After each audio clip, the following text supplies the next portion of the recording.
See, I was in the 8th grade when the recession hit in 2008, so I want to ask my older Americans, do this looming recession feel like what it felt like during the 2008 recession? Hey guys, welcome back, or if you're new here, welcome. My name is Sumi, and today we're going to be looking at why millennials think Gen Z is due for a 2008 style recession. Now, before we get started, guys, please do me a favor and hit that subscribe button. It would really mean a lot to me. Cause I ain't gonna lie, like I'm not really in no panic mode. I'm not really, stressing or nothing like that.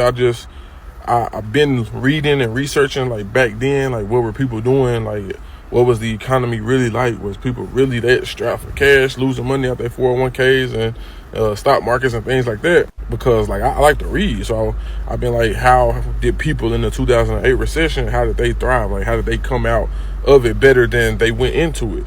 And so, because I mean, history always repeats itself, so I'm trying to be on the good side of it instead of being on the, I don't even want to say bad side, but I want to learn from it and be able to thrive through it or thrive in it versus being on the opposite side. So again, for those of you that experienced that recession, like how was it?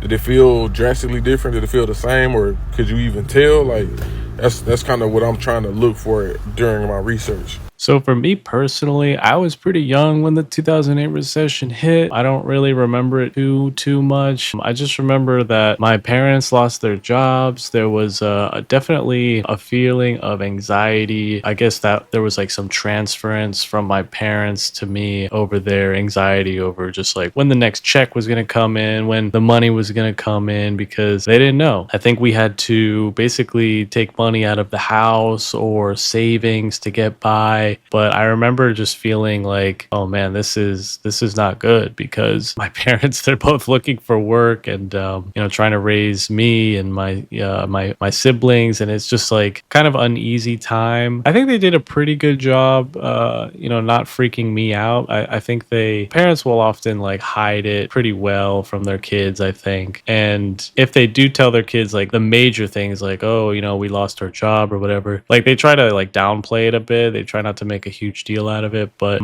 I don't know, when he said like, is there a way to thrive during a recession? There's definitely ways to, I don't know about thriving, because that's usually not how it goes. You could definitely preserve your wealth. Like, for example, a lot of people, to preserve their wealth, they will transfer their liquid cash, right, their dollars in their bank account, and buy things like stocks or commodities. During a recession, you probably don't want to buy stocks. You probably want to buy like gold, for example. I know gold is like a classic hedge against inflation, and it's usually what people buy to during times of uncertainty or volatility. And that's why, I mean, you see, again, also, by the way, this is in no means financial advice. I'm not a financial advisor, so take what I'm saying with a grain of salt. It really is up to you at the end of the day.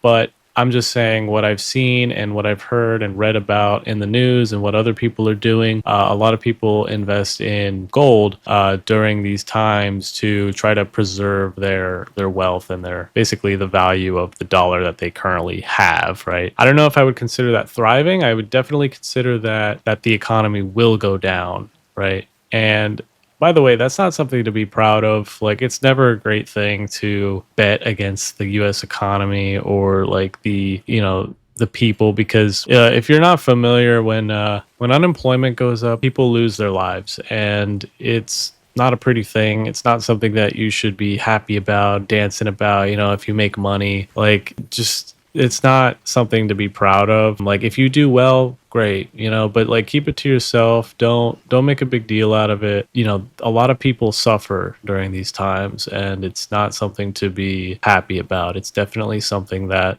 is pretty brutal, pretty awful. I think as people, we should always strive to lessen the suffering of others instead of making it worse, right? Oh, stop it. Stop.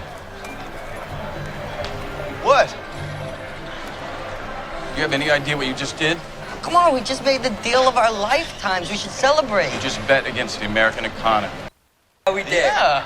Yeah. Which means if we're right, people lose homes, people lose jobs, people lose retirement savings, people lose pensions. know what I hate about fucking banking? It reduces people to numbers. Here's a number. Every 1% unemployment goes up, 40,000 people die. Did you know that? No. Did you know that? No, I didn't know that. We were just excited. Just don't dance. The biggest recession indicator should have been when tip percentages became minimum 18%. 15% is nowhere to be seen now, and now some places are doing 20% as the minimum. So tell me, after the recession, does that mean that we're going to bring the tip percentages down? Or is it just going to keep going up forever? Like, just imagine, in 2050, what if we're paying 100% tip on our food? Because the tip percentages never went down. Yeah, no, I like to tip. I believe in tipping. I think service workers, should be tipped. However, I do not agree with that. Putting a minimum 20% tip on your receipt, like on your charge, like that is insane to me. Like but I'm noticing it. I no longer see by default like 10, 15 to 20%. It's usually 20% is the minimum, or no, 18% is usually the minimum now. Then it's 20%, then it's like 23, 25%. It's huge increase to what it used to be. I remember when 8% used to be like a good tip. Now it's gotten out of hand. I think it's really a shame how they've kind of, it feels like they've kind of pitted each other, like us against each other, like the customer and the service worker. Like, I don't know, like if we need to like change this in society or what. I feel like we do, but yeah, it kind of feels like that you're shamed into like tipping a good amount, as the consumer, as the customer, when really the responsibility should be put on the employer. Like, I don't know why it has to be us. Like, why am I like the customer? Why is it that I'm made to feel bad when it should be, the responsibility should be on the employer?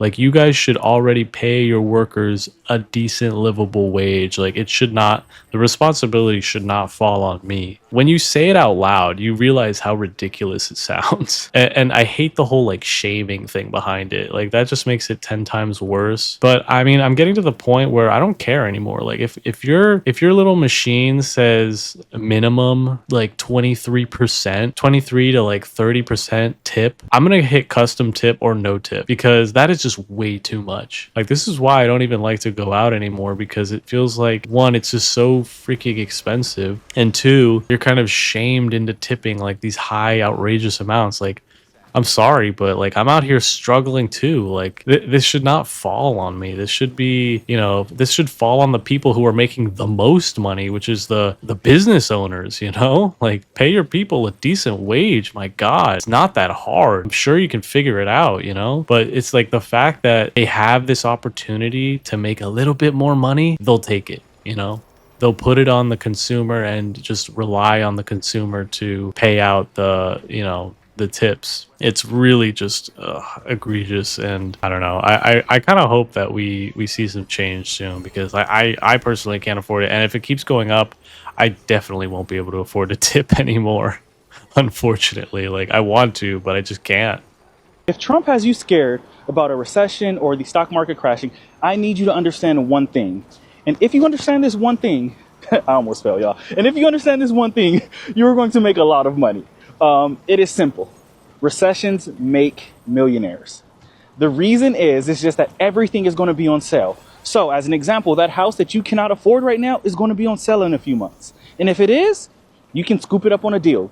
Or your favorite stocks like Nvidia are going to be on sale. And if they are, you get to go and scoop it up while everyone else is out there panicking. See, this is what I'm talking about. Like, I get what this guy's saying, but I hate how he delivers it. Like, you should not be dancing. You should not be happy about this.